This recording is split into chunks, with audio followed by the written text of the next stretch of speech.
And what we actually did is we built a plan, and they retired, I think it was about 6 years early. So they retired within 12 months of our meeting. And what I think what anybody listening to this needs to understand, that you're going to have that feeling at absolutely every stage when it comes to thinking about your retirement, when it comes to thinking about financials, money, expenditure, living costs. It's naturally ingrained to freak us out a little bit. And they might think that they've had a fantastic advisor because he's got them 6%, 7%, 8% per year, and they've had them for 20 years, but they might have created them a massive tax liability. There's always a mate down the pub Always. who thinks he's a financial services expert. So sometimes, avoid all those people, go to somebody who is highly qualified, who is an expert, who is regulated, and sit down with that person who's not there to judge you. Your financial plan is not just about you.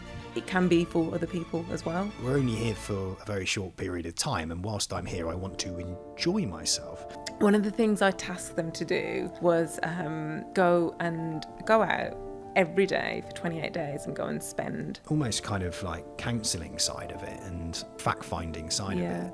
I said that's where the magic really, really, truly happens. A piece of paper, and it was you asking me questions and just getting me to talk about everything. It was like a therapy session. Put the money and the assets aside. Where are you now? Where do you want to get to? And how do I bridge that gap? Bobby, thanks for joining me today on the Hoxton Life podcast. How are you? I'm good, thank you. How are you, Sam? Amazing. Look, I am super pumped because you've joined Hoxton Wealth. We've been communicating for the last year. You first came on the Financial Planner Life podcast where we had a deep discussion about vision boards and the power of manifesting your future. And really, we got excited, didn't we, about how you can incorporate that into the financial planning process, because not everybody is numbers focused, right? Put my hand up on that one. That's me. I'm not a numbers focused individual. So we talked a lot about how we can visualize our future, how we can plan for our future without getting overwhelmed or anxious about the numbers side or about the money side, which, as I said, for me, is one of my biggest anxieties in life.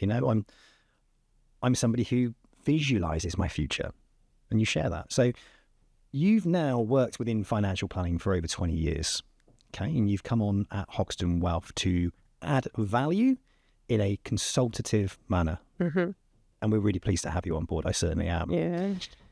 One of the things that you have done whilst being here in the business is personally helping me with my own financial planning, which has been life-changing.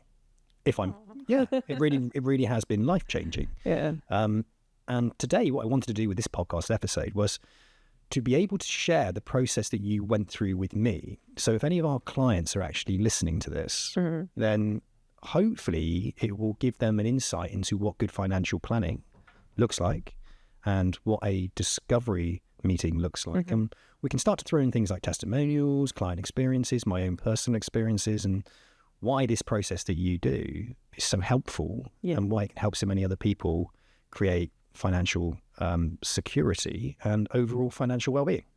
All right? So that's a good introduction. I'll let you speak. No pressure. No, thanks for having me, Sam. It's always delightful. I can't believe it's been over a year since our first podcast. It said so much has changed since then. Start of the year, it's been great joining Hoxton and being able to share my financial services career expertise with the other advisors has been incredible, especially because we've got such a young team as well. So knowledge is power, isn't it? And it's quite funny now because everywhere where I've worked before, I've always been one of the youngest, and now I'm one of the oldest. Yeah, join the club. It's a big change. It is a big change. So it's nice to be able to pass on that knowledge and what's worked for me. And I don't always say just because it's worked for me, follow this process, but how I've learnt and developed over the years is by taking a bit from somebody, taking a bit from someone else, and then kind of using my own style and building something, which then I've kind of mastered and kind of used as a process, but not like a structure that has to be followed in a certain way. in something that flows and that's comfortable for clients based on how I think and how my mind is, and to be able to tap into a client's kind of life plan and helping them visualize that for me, that's really rewarding. But like I said, not just for like clients, but also like with advisors as well, and sharing that expertise. So that's been good. Three months nearly in. So yeah, all good. Great stuff. You're based in Birmingham, the brand new office in Birmingham. We're here today because we're opening up the Birmingham office and celebrating the fact that Hoxton Wealth have opened a new office in the UK. I was over in Liverpool last week with Jonathan J. We're here today with you to celebrate Birmingham. There seems no stopping Hoxton Wealth in the UK. We're going from strength to strength. And of course, we're an international financial planning business, which adds another layer of expertise. Like, I'm somebody that lives in Dubai in our Dubai office, right? Now, me moving from the UK to Dubai creates tax situation for me. I didn't really completely understand it. And based on my own personal financial goals, you were able to pick up that within our exploratory chats, and you were able to educate me a little bit around tax, my own financial planning, basically, for being international. And that's one of the USPs for me in why Hoxton is such a great place to work and why they're so well positioned right now, especially within the UK, with so many people expected to leave the UK and go to other countries. And that's going to create tax issues. It's going to create complex financial planning needs, and more people need to do that. But, let's not beat around the bush. I think there's a huge amount of people out there in the UK that definitely need financial planning, but don't quite know how to access it, and perhaps have a preconception of what they think it actually is. And today, really, I just want to kind of talk somebody through a process and say, look, this is the type of thing you're going to expect. So don't be overwhelmed. Embrace it, allow it in, because it might just transform your life like it transformed mine, and like it's transformed hundreds of the clients that you've worked with over that 20-year period. Really? Let's just kick things off then. So client meetings, right? So what's the first meeting like? What's an exploratory meeting like for you then? So I think it's really important, both for the financial planner and for the client, to make sure that you're aligned. So can we work together? So the first meeting, don't talk about like plans or what you have or money or anything like that. It is just a introductory meeting. This is who I am. This is what I'm about. A little bit about what I've done in the past, how I work, and to see if there's a good fit. Because it's not just about whether the client is happy to work with the planner. Like for myself, I need to make sure that I'm comfortable and I'm able to add value, because there's no point in me taking on a client that wants to, for example, dictate what they want, because they've come to me, they're paying me for advice, so they're not getting value if they're, coming to me and going, all right, okay, here's $100,000, go and invest it for me. They might as well just go and do that themselves. So for me, it's like, how can I add value? And also for me to explain to them why I do what I do and what the process is. So that would be the first meeting in terms of... Let me stop you there then. So let's just explain that. So if you're in a meeting and you're explaining why you do what you do, and why, if I've got $100,000 I want to invest, I should go and do it myself, and what's the difference in using you and your services, what would you say? How would you lay it out to them? I think it's kind of just explaining, not just I want to know what, because I think people sometimes are a little bit reserved about sharing what they have. So, I mean, I've had it in the past with clients where, I've gone to see them. It might be like an advisor that's had them in the past and I've taken over, and I've gone and looked at their previous details, and it's showing me that they've got one pension and that's it. And I go and see them, and they've not just got one pension, they've got lots of stuff, but they haven't told the advisor previously, because they think, oh, if I start talking about this, they're going to want to invest that money for them. So for me, it's like, no, it's not about, how much money have you got so that I can invest it all for you. It's making sure that you know where you're going, what your plan is. Put the money and the assets aside. Where are you now? Where do you want to get to? And how do I bridge that gap? By using your existing assets, first of all, And also, if you haven't got anything in place, how do we get there? What can we use? What's your income? What's your expenditure? Are you saving on a regular basis? Have you got things in place if the worst was to happen, if you're off sick from work? So it's kind of looking at things on a holistic basis, not product pushing or trying to sell them something or it's kind of like testing the water. It's understanding where they are in their life and how ready are they to be able to actually work with you. Are they coachable? Are they willing to change? Are they willing to make a change? Are they ready for change? As you said, are they just looking for someone to invest some money for them? They can do that themselves, but are they looking to put a plan in place? Yeah, I think it's not always that. Sometimes people don't know. So that's where the education piece comes in. If they've always done things in a certain way, and they might think that they've had a fantastic advisor because he's got them 6%, 7%, 8%, I don't know, per year, and they've had them for 20 years, but they might have created them a massive tax liability. They don't know any difference because all they're seeing is, oh, my money's going up each year. So without kind of sitting down and getting to know what their objectives are, what is most important to them, is it children, grandchildren, leaving a legacy, getting their children to school, helping with a deposit for the house, for themselves. What are their plans for the future? Like, do they want to kind of go and retire and move to Dubai or things like that? It's getting to know not just where they are now, but kind of their short, medium and long-term objectives as well. And as I said, helping them get there by kind of sitting down and looking at what they currently have, how important it is to them. Is it a dream? Or is it just a thought? But sometimes people have the thought and they don't do anything with it. But by sitting down and creating a plan, it becomes more real. A bit like you, isn't it? Like when we were talking about where you want to be in 12 years' time. You knew what you wanted, but you're not a numbers person, so you couldn't figure out how to get there. So this was where I think the creative kind of putting things together in terms of like the visualization thing.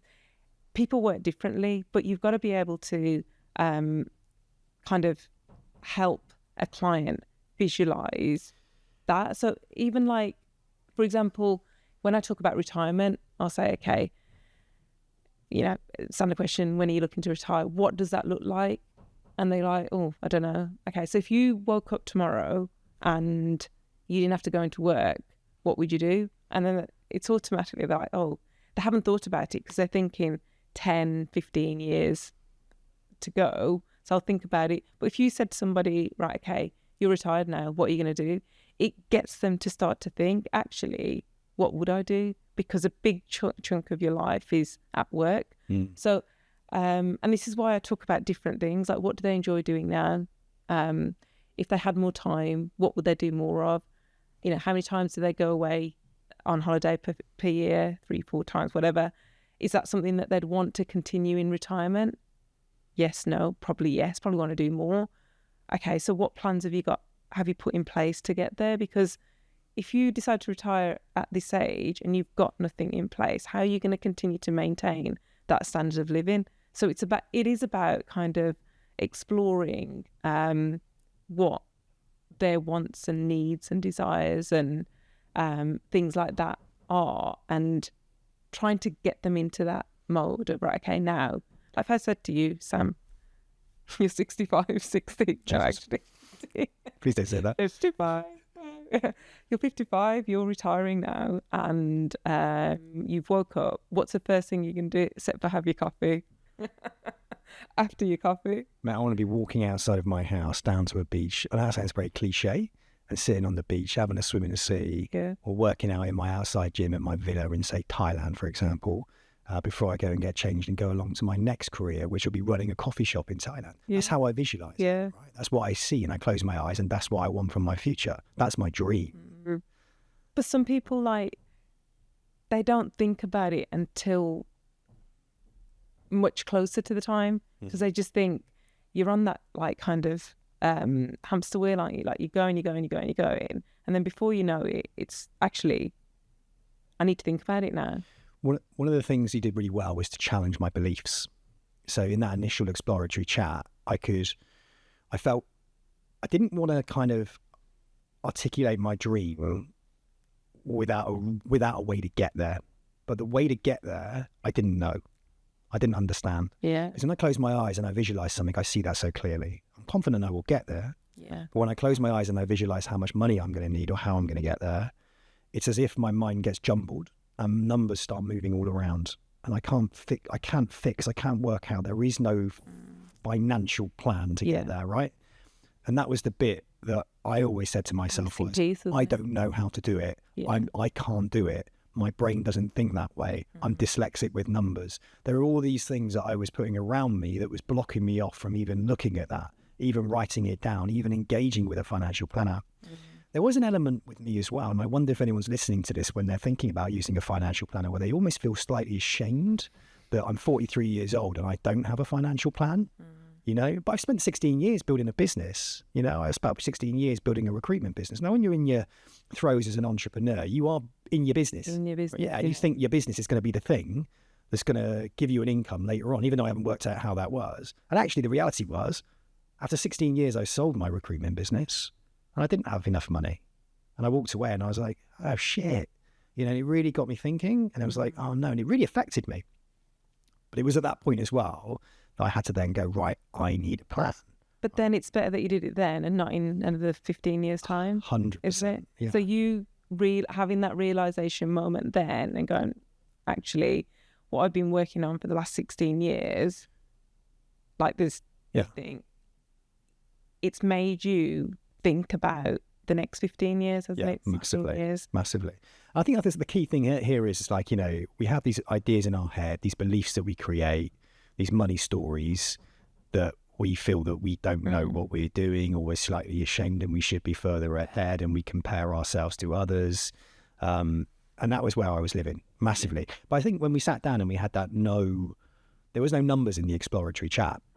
It was quite simply a piece of paper, and it was you asking me questions and just getting me to talk about everything. It was like a therapy session. So for me, doing that and opening up is how I interact, and it's how I respond positively, because I need an environment of trust, and that's so important. Yeah, and I need to feel like I am telling somebody like pretty much my secrets or the things that my insecurities. Yes, this is it, right? We've all got these insecurities. Some people are right on it and some people aren't. We all have our insecurities. Mine was massively around money. Money made me anxious. Having it or not having it makes me anxious. Like, I'm that type of person. Yeah. It's like a financial insecurity. I'm working on it. You know, I'm really starting to pick it apart and understand it. So that an exploratory meeting for me and anybody listening is, look, it's an opportunity for you to sit with somebody who is fully qualified, who's sat down and done hundreds of financial plans with people in varying stages of life, their careers. You are no different. They've seen everything. There's nothing to be ashamed of. Yeah, that's the thing. Yeah. There's nothing more that you're going to see and look at me and go, oh my God, that's terrible. Because you're not. That's your job, is to kind of get that information out of me. So it's out in the open, it's on the table. Yeah. And then we can go, right, let's see whether or not your dream is realistic or not. And if it's not, guess what? We'll put a realistic plan in place. And it might not be, you know, the Bentley sitting outside your 6-bedroom house, you know, that you think you've got in retirement. It might be something looking slightly different, but there's a plan, and let's get there and let's start working on it. So we've got that bit, the exploratory chat, and I want people to understand that exploratory chat is about you. It's about putting everything on the table, sitting down with a trusted advisor, and their job is not to judge you. Their job is to pull out of you everything which is sitting inside your head and start to put it on paper so we can start to develop a bit of a plan. Yeah. And then from that therapeutic process is that it's out, and it's like, oh God, great, what next? So what is next? Okay. So the next stage of the meeting is really getting to know you. So there's 4 main areas that I'll talk to you about: lifestyle, career, family, and property. What your current position is, what your plans are for the future, and also what you've done in the past as well, because that's really important. Sometimes decisions you've made in the past can have an impact on future decisions. So it's good for me to kind of get a good understanding of each of the different areas and, as I said, what's most important to you. Fantastic. So what are these areas then? Okay. So generally we tend to I normally say we'll start off with what's most important. Most people it's family, right? So I'll ask the question, tell me a bit about your family. Tell me about, if you've got children, if you've got grandchildren, what are their ages, what their names. Just getting to know, it's because your financial plan is not just about you. It can be for other people as well, and what your hopes and dreams and goals are, for example, for your children, your grandchildren. So I'll ask things like, okay, so how old are they? That forms part of the getting to know you, building that trust, finding commonality as well. Children are a big one, aren't they? They're bloody expensive as well. Yeah. Children are expensive. My daughter goes to a private school over in Dubai. You have to pay for schools in Dubai, and it's costly, right? Mm-hmm. When you were talking to me about family, it was about factoring in, well, how long are you going to be there for? And over the rest of the 10 years of being in school, how much is that going to cost you, Sam? Plus the bus fees. And the very expensive dinners. As well. I don't know what they're eating, some sort of 5-star dinner. Yeah.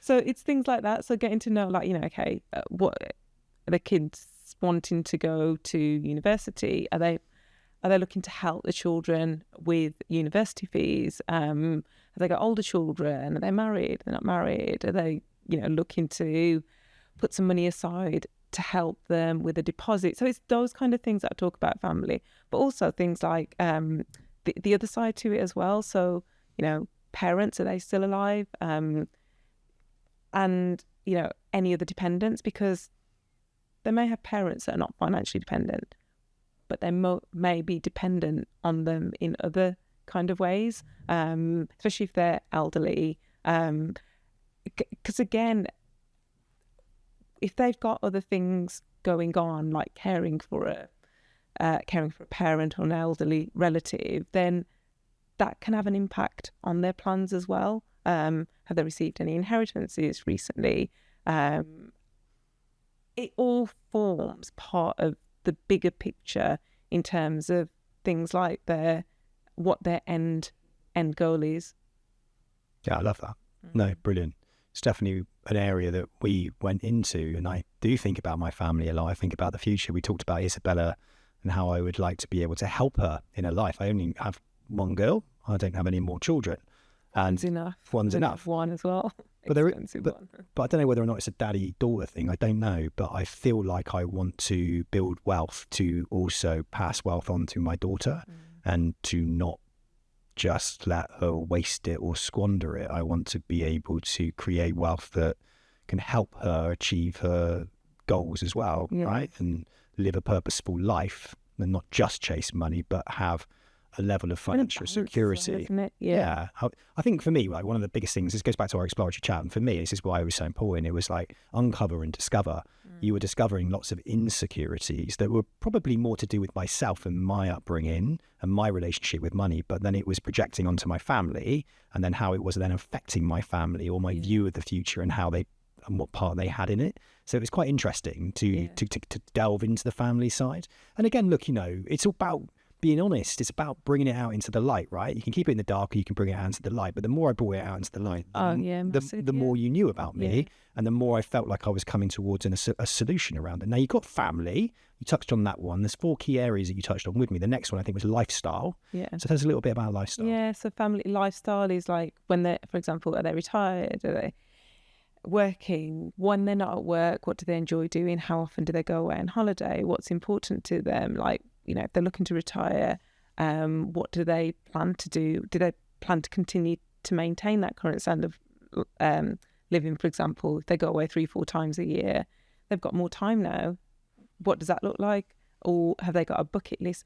These kind of things, like day-to-day stuff, and it might be like golf or, I don't know, gym, or it might be inexpensive things, but it's just getting an idea of what's important to them, that kind of work-life balance. Retirement, it might be they look after the grandchildren like 2-3 times a week, so their plans are around the family. So that's why the family lifestyle, it all kind of interlinks, because they're all the areas are important. One of the things I think we developed with me, and I'm going to share on here because maybe a lot of people think it as well, is that scarcity mindset. So when you look at lifestyle, you almost think, oh my God, I've got to save every single penny I've got, otherwise we're going to go broke. And that was how my mind was, right? So when it came to like buying clothes or going on holidays or going out for a meal, all things that you want to do and enjoy in your life, you know, we're all at different stages of our lives, right? There are certain things we can and can't afford, but we're only here for a very short period of time. And whilst I'm here, I want to enjoy myself. That's so important. And I think I've had it in the past with clients where like some of my like most rewarding client stories have been the ones not where they're investing, but when they've actually started to spend. I mean, one of my long-standing clients, actually quite a sad story. I met them probably about maybe 10 years ago. Met them about 10 years ago, but they were of that generation. They were retired, of that generation where they've just saved and retired and carried on saving. And I've gone to see them at home and they were like, oh, you know, the bank statements, they knew what was coming in, what was going out. They needed things doing around the house, but they had this fixed thing. I think they used to use, I know some people use those jars, like money jars. They used to use them, but they upgraded to the bank account. Yeah. They upgraded. Isn't it funny how modern bank accounts now go back to actually using the jars, savings pots? Yeah, right? the jars. Yeah. So they used to have these jars. So they went and they knew exactly what was coming in, going out. But they had, you know, they needed things doing like the kitchen. There was loads of things that they wanted to go away, but they never did it because it didn't fit within this little plan because they were so used to doing this. And I was like, okay, right, let's just take a step back. What you're actually doing is building wealth because you're not spending it. And what's going to happen is when you are no longer here, your children are going to have to pay 40% inheritance tax. So you're not enjoying it because you think that you can't spend, you think it's going to run out. It's never going to run out. The amount that you're spending and what you've got coming in, you're both retired, you've got guaranteed pensions in place. It's not like when you're working, oh, you know, if I lose my job or if I haven't got enough money because I haven't earned enough, whatever, this money is guaranteed for life. So just that little bit was a change in mindset. This money's not going to go. You're always going to get this money in. But what was nice was that one of the things I tasked them to do was go out every day for 28 days and go and spend. And I remember I went out for lunch one day, probably about 2 weeks in, and I met one of the clients, Jen, her name is. She came out, she's coming out of, I used to work in Sutton Coldfield at the time. She's coming out of House of Fraser. And she's like, oh, Bobby, guess that? I was like, what? She's like, I've just bought a dress. She's like, I've been spending every day. And I was like, good for you. Yeah. She started spending. They started, like, they got their kitchen done and things like that. He did, like, he did a wing walk because he had cancer and then he got the all clear. So he did this, like, they did all these fantastic things. They could have done a lot more. So I think over a 3-year period, they started to get there. And then unfortunately, he was diagnosed with motor neuron disease. He passed away a couple of years ago. But I'd wished I'd met them sooner. That's what I wish, like, because they never got, but I'm glad that they did that little bit that they did. And if they didn't meet you, maybe they wouldn't have done that. And I think that's a beautiful story. The lifestyle piece for me as well is both reflective in the moment and aspirational.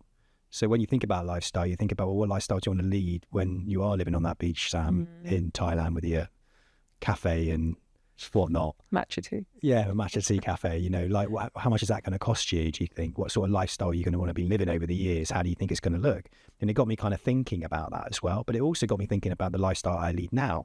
Am I living my life to the fullest? Have I got the money to be able to do that? But I think one of the things it also does, and very much, again, dependent upon when you were born, I think, and your lifestyle and how you have been financially educated, what types of... Or not educated. Or like the vehicles that are in place, the debt, the lending that is out there at the moment. Maybe I'm overspending. Maybe people are overspending. And maybe that's the part. You don't know because you don't want to look. You don't want to look. Yeah. So when you go through that process, and this is what I loved about it, it challenged me to look at my spending. And then later on, obviously, we did the budget. And it was just like, wow, like, God, maybe I am overspending in certain areas. And if I took that money, I didn't spend so much on takeaways. Like, it's one of my nightmare ones. Alcohol-free beer. Yeah, this is it. I don't drink alcohol. So I thought to this is the funny thing, right? So I'm like, I don't drink. Therefore, when I drank, I used to spend like £1,000 a month on going out. Wow. Easily, like taxis and booze and all sorts. So I had partied. I loved it. But then I got rid of that. But I just kind of just upgraded to getting Deliveroo every day. So you got fatter. I got fatter. I was still spending probably the same amount of money, but I was just spending it on something else. Yeah. So like it was a brilliant opportunity. A replacement, didn't you? Yeah. And basically food. Exercise, mate, was a big one because it doesn't cost anything, right? But anyway, it kind of got me looking at my lifestyle, and I thought that was really valuable. And again, like, how many times do you sit down, look at your lifestyle, and actually be challenged on it, and then how that lifestyle plays into your money beliefs and, you know, your habits. How does that play into your spending? Yeah. How does that play into your saving? How does that play into the future of who you think you're going to be and how you're going to get there? You know, how does it play into your dream? Is it connected to it? Yeah. Can it be connected if you make some slight adjustments? And the person who's not you on the other side of the table, another view, isn't it? It's another perspective. Because you're just like kind of one track, but if we've got somebody looking from the outside in. Yeah, they can look in all areas, because sometimes you have that one kind of fixed mindset in terms of this is where I am, and like I don't want to delve into any of these other areas because like you said, beliefs, it's a bit scary. Yeah. But it's important if you are being challenged. It's the trust thing's very important, which is why you can't just if I just came out to you, you didn't know me, whatever, and I started talking to you about XYZ, you'd be like, oh. Interestingly, I would find it more comfortable talking to somebody who is not a family or a friend. Yeah. Because they are invested in my life. They're not affected by my decisions. They're not emotionally connected to me. They might be scared to upset your decisions me. Won't impact. Yeah. So somebody on the other side of the table who's an expert, who is doing it for my greater good and not bringing any kind of emotion, let's say, into it. Or judgment. Yeah. Yeah. That safe space again. It is a great way to challenge me and to challenge my thinking, because you don't know me from Adam. You're looking at facts and you're asking, you know, it's a great way to be. And that's why, again, I don't feel worried or nervous about sitting in front of somebody and opening up around money. Money, you know, is a kind of feeling of, well, don't talk about that. Yeah. But if you do sit down with somebody and you don't know them, sometimes it's brilliant. It's like going to a counsellor, right? Sometimes you can tell somebody in therapy your deepest, darkest secrets, because you can close this door and say, I'll never see that person again. But you can offload. Yeah. And it's a good thing. It's a good thing. When you go to friends, when you go to family, or a podcast I'm setting up with a well-known financial planner, my mate down the pub, right? There's always a mate down the pub who thinks he's a financial services expert. So you had a few beers, you listen to him, and he tells you to invest in crypto, in properties, all these things. And you lose all your money. And you lose all your money, right? So sometimes, like, avoid all those people, go to somebody who is highly qualified, who is an expert, who is regulated, and sit down with that person who's not there to judge you. And this, again, it comes back to this part of the process, right? At this point of the process, it's a discovery about that individual. Yeah. What makes them tick? Where do they want to go and why? How much do you think they need? What does the future look like for them? This isn't trying to sell somebody a product or a service or anything along those lines. Absolutely not. This is a completely separate part of the process. This is uncover and discover, right? So we can look at whether or not that person can be helped. So you've looked at lifestyle, big one, right? What else do we look at? So career and property. So depending on obviously what life stage they're at, we'll talk about what they do, are they employed, are they self-employed, how long they've been doing their current role for, when they enjoy it. That's quite important as well. As I've had clients that, you know, it's kind of towards approaching retirement and absolutely hate their jobs, but think that they need to continue because, like, for example, one of my clients who are like 57, 58, and in their mind, retirement, they weren't getting their state pension until about, I think it was about 67 or 68. So they thought, oh, we'll have to continue to, both of them were like in education. One was a teacher, one was a university lecturer. We'll have to continue to work until about 60, 65 to build up this money, because they were both on high incomes, thinking that they needed it. But when I was looking at their income and their expenditure, and it's quite silly, like actually they were counting their expenditure as the £1,000 a month that they were saving. And when we sat down, I was like, actually, you know, you're both getting between you, say it was like £8,000 a month. You actually only need 2 or 3, because by then your mortgage would have gone X, Y, Z. And it was sitting down. But what I loved about this is probably, again, one of my nice stories where I've helped a client, is when I first met them, they were living like in Birmingham, and I said both in these jobs that they didn't like, both on antidepressants. I'm quite open with telling me, because I was sorting out their protection, they had to anyway, both on antidepressants, and just like they were just working because they thought they had to work and just looking forward to the weekends. So when we started talking about whether they enjoyed work and retirement, and we talked about lifestyle, talking about lifestyle and what they enjoyed doing. So they loved like kind of looking forward to like long weekends, loved Wales, had friends over in Wales. And their dream was to, when they retire, to go and sell their house here and buy something in Wales and live like a quiet, like, you know, out of the city, quiet lifestyle, and just have like simple things, right? And this is where I said, like, in terms of when we sat down and had a look, they had all these pensions, but in their mind, because when their statements come through, pension statements, it says when you retire at 65. And I think that's another thing as well. People see their statements and automatically it's like, because it's written, isn't it? So pension, I must retire at 65 because this chart here is telling me that if I retire at 65, it's going to give me this amount of income. So that's what was in their like mind. I've got like 7 years or whatever till I retire. And when we sat down, I was like, actually, you've got all this. Like, if you could retire earlier, would you? And they were like, yeah, but we can't. And I was like, okay, but if you could, I'm asking the question, would you? And they were like, oh, it's a bit scary, but like, okay, no, but then like it took me a good like 3-4 times. And I'm asking you, if you could, if I can help you to get to retirement quicker, how would you feel about that? And they were like, okay. So again, going away, finding out what the initial meeting about finding out what's important to them, I knew what was important. I knew that they were in like high stress jobs, and like the medication that they were on, they were just kind of, it's almost like just ticking off the years, which I thought was quite sad because they had it all there, but nobody actually sat down with them to say, right, actually, we can use what you have now. And what we actually did is we built a plan, and they retired, I think it was about six years early. So retired within 12 months of our meeting. That weekend when I went to meet them, they went and viewed a house in Pembrokeshire. Went and viewed a house, got a text from them, and I was like, oh wow, like things are moving quickly. And yeah, literally, so she waited for the summer term to finish for school, handed in a notice. They found a house, sold theirs, they moved, like I said, within 12 months. And I went to visit them. So they did all that. We did all the cash flow forecasting and what they needed, and they realised they didn't need what they thought they needed, paid the mortgage off, used the lump sum. So we did a lot of planning around that. Yeah. Which was great, and they were able to do what they wanted to do. But what I loved the most about that, when I went to visit them, about 12 months later, both off medication, like both of them, I was like, wow.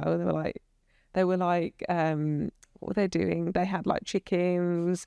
They were like making honey. Like they were doing like all these things. She'd found a little community. She was having like these coffee morning. It was just they were smiling. Okay. So something I would definitely pick up from that, right? It's life changing. Mm-hmm. Financial planning can be absolutely life changing. And I love the term financial planning, and I love the term financial well-being.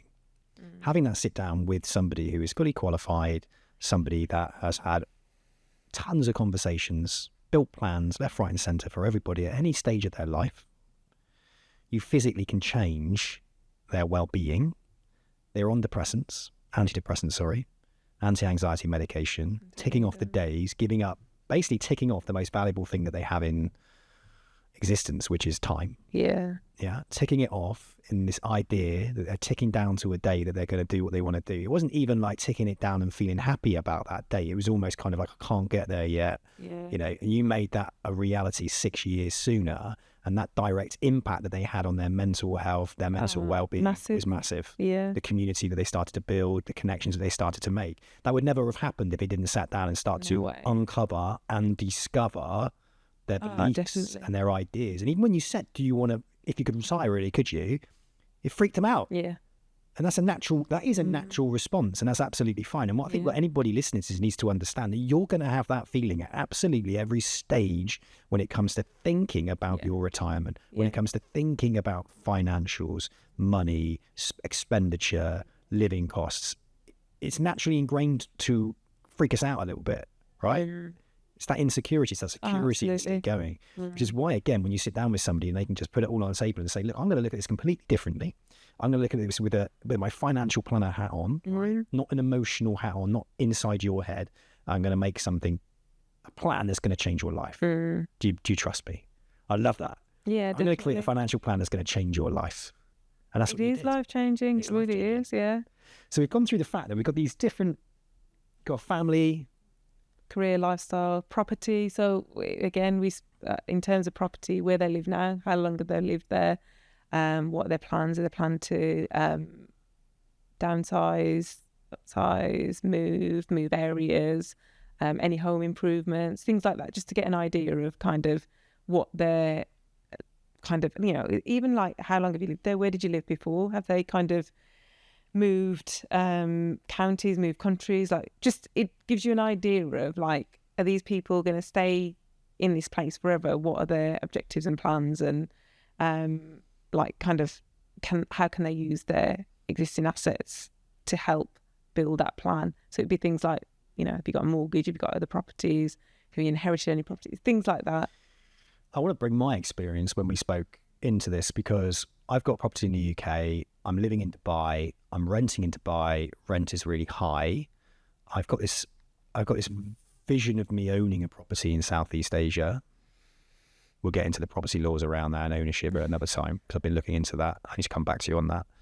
But actually, in my future, there's potentially there could potentially be the opportunity for 3 properties, right? And I kind of was toying with that idea, because I've got a lump sum of cash right now, and I was thinking, well, don't pay rent in Dubai, Sam, because it costs you like 50 grand a year. It's expensive.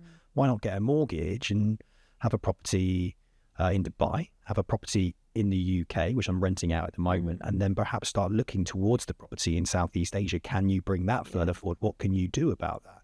And we started building a plan around that. And some of the things you threw at me were, you can afford, because you're not, say, paying into a pension or something like that over in Dubai, the extra tax-free cash that you've got, you could actually overpay on your mortgage in the UK. And instead of having a 25-year term, you could bring that down to a 10-year term and own that property within 10 years. And actually, based on your current earnings and projection, you can actually do that. And I was like, oh my God. And then we looked at the actual idea of owning a property in Dubai, and could I afford that? So I started doing some calculations, and it was like, well, it makes total sense to do something like that. And then we started even like visualizing and planning ahead and what I could get from rent from these properties in the future. And does that then factor into my supplement my income in the future when I choose to retire?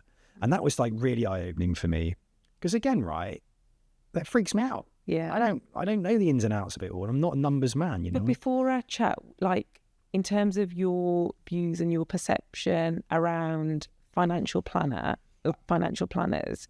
did you ever think that they'd be talking to you about overpaying your mortgage or anything like that? I kind of understood and knew, but my issue was my reluctance to open up. That was mine. It was a pride thing, and it was a feeling of I wasn't where I should be.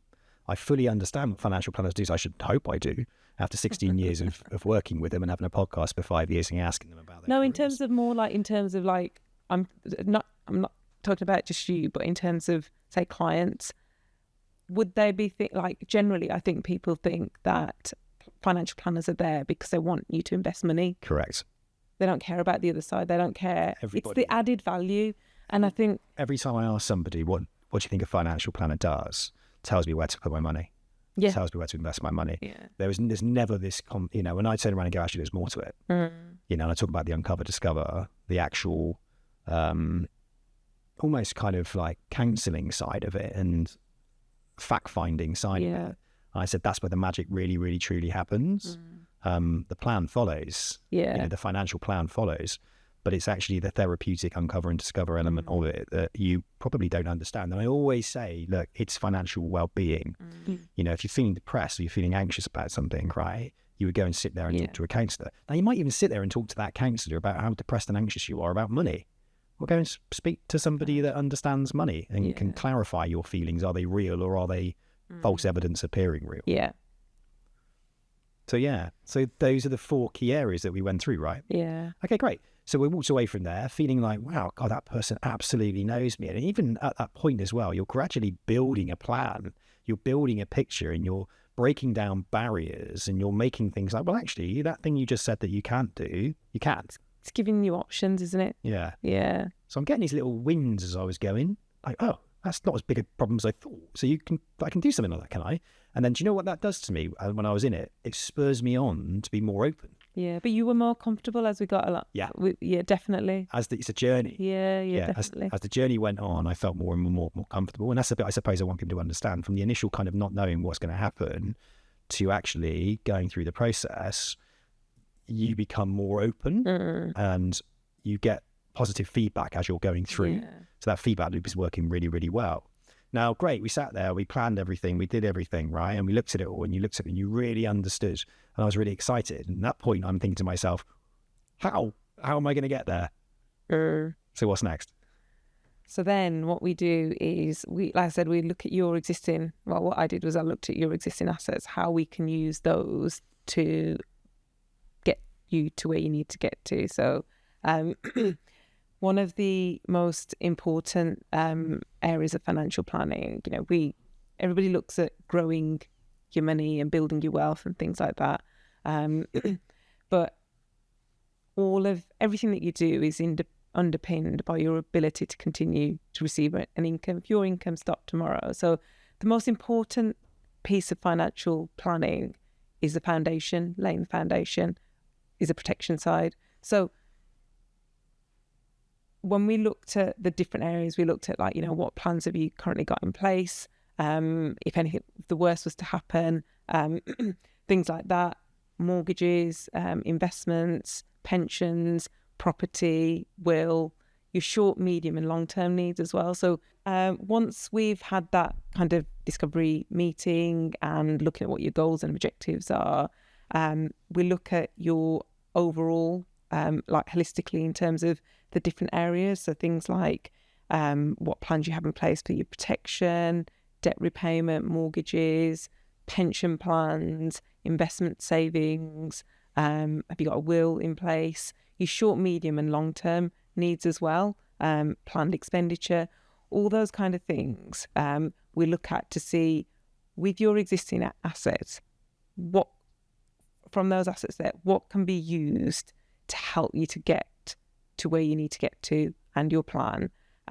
Or if we haven't got anything in place, what do we need to do? So when we look at your income and expenditure, there's a reason that we look at your income expenditure. What surplus have you got each month? How much of that can you afford to commit to ensure that your family is protected, or to ensure that you're building up some wealth to help you to get to where you need to get to? Or, like we said, using some of your disposable income. So have, I don't know, one less coffee a day and put that towards overpaying your mortgage. Whatever it is, it's looking at, as I said, the source, the areas that we can use from your existing assets and your disposable income to be able to put a plan together. So then create kind of like an agenda outline where summarise the different areas that you have shortfalls in and what's most important to you. So with financial planning, I think people have got to understand that you don't have to do everything in all together. You might have 5 different need areas, and another client might just have one, but you might go, right, okay, I want to get everything done all in one go, and we can, but we've just got to prioritize what's most important, or what you want to do now, and you might want to do something later, but it's taking that first step. And once we've got that first step and that first hurdle, it gets easier, because you're then, as you're getting closer and you're kind of following that journey, you can start to see things in place. So things that we've spoken about, and that's why I love the visualization, the lifetime planner that I use, because when I've gone back in meetings and I've gone, okay, this is where we were last year. Okay, you were going to spend 10,000 on your kitchen, or you were going to go on holiday. Have you been? Like, what's next? So you're continuously kind of,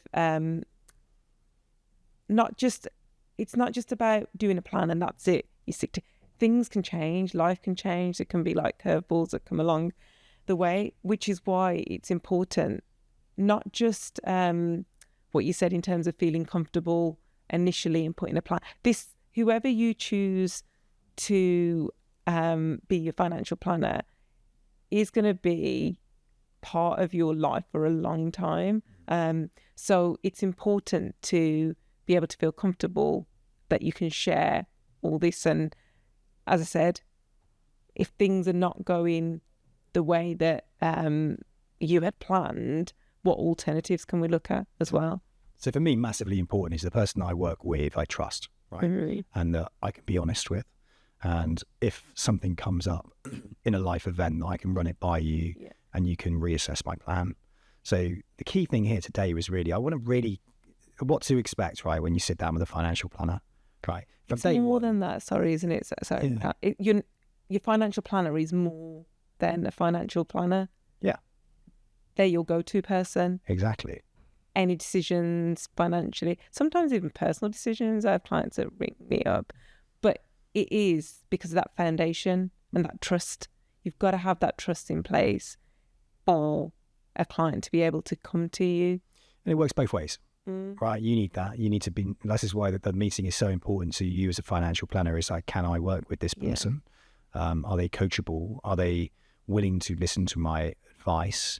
And also from the other perspective is like, does this person trust me? You know, are they willing to open up to me? I can imagine in times you've worked with somebody and said, look, I don't think I'm right for you with your level of expertise required around maybe your career. I know somebody who's works with solicitors or accountants or private bankers, and maybe you should go and sit down with that individual. Yeah, they may be a better fit, and it's good. Yeah, exactly that. So the aim of the game here is like, it's just so when people understand, what I really want to do on this podcast is bring you on and just sort of get people to understand that the initial engagement with a financial planner, the exploratory chat, the uncover and discover process is highly therapeutic. The plan follows. After all the information is gathered, gather all the numbers in, you do all your budgeting. And then if there's an agreement in place that a financial plan needs to be created and that there are services that you can offer, then a discussion around fees, ongoing fees, how that operation works. But really, don't be scared of a financial planner. If you think you need to speak to one, you probably do. Sit down with them and have that conversation and reach out and let's see what can be done.